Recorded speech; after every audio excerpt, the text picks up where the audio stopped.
Wagub Barnabas Orno janji sampaikan tuntutan mahasiswa soal tolak Jokowi 3 periode ke DPRD. Wakil Gubernur Maluku Barnabas Nathaniel Orno janji menyampaikan tuntutan mahasiswa kepada DPRD Maluku. Hal tersebut disampaikan Orno saat menemui aksi demonstrasi penolakan Jokowi 3 periode Senin 11 April 2022. Terlebih lagi lanjut dia, sore nanti kebetulan mereka akan menemui pihak DPRD Maluku. Ia pun berterima kasih kepada massa aksi yang dinilainya telah mengikuti prosedur demonstrasi yang telah ditentukan. Diketahui aksi demonstrasi ini merupakan lanjutan dari unjuk rasa yang telah dilakukan pada Jumat 8 April 2022 lalu. Demonstrasi dilakukan terkait beberapa poin tuntutan, yakni menolak penundaan pemilu yang berakibat pada penambahan masa jabatan Presiden RI, serta menyayangkan kenaikan harga BBM dan kelangkaan minyak goreng di Indonesia.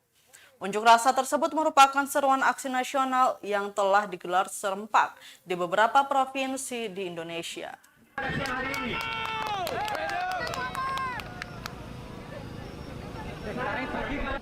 Terima kasih atas nama pemerintah Provinsi Maluku dan masyarakat Maluku. Kami memberikan apresiasi karena adik-adik semua selalu waspada, selalu terjaga demi kepentingan masyarakat Maluku. Tadi beta sudah dengar tuntutan tadi itu. Jadi nanti justru tadi saya ada suruh minta panggil itu Kepala Dinas Perindak. Jadi nanti setelah ini adik-adik kasih waktu, setelah ini kebetulan jam 3 itu saya ada di DPRD. Jam 3 ini ada di DPRD. Memang tidak mungkin pemerintah daerah Provinsi Maluku sendiri bekerja. Tapi ini bicara Maluku ada 11 kabupaten kota, kita akan rapat koordinasi dengan pemerintah kabupaten kota untuk membahas ini.